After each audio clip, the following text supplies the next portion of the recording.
Dalawang tricks upang di manakaw at mapalitan ang Apple ID mo. Una, click passcode changes. Click don't allow.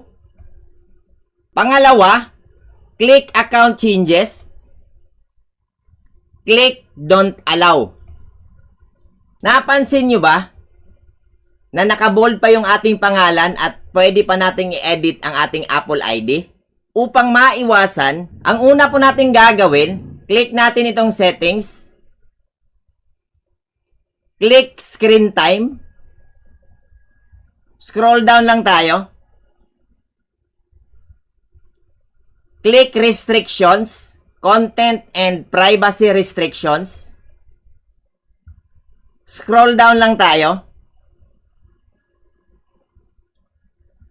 Click passcode changes. Dito, magbibigay ng screen time passcode si Apple.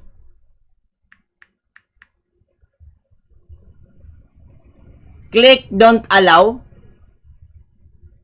Back lang tayo. Click account changes. Click don't allow.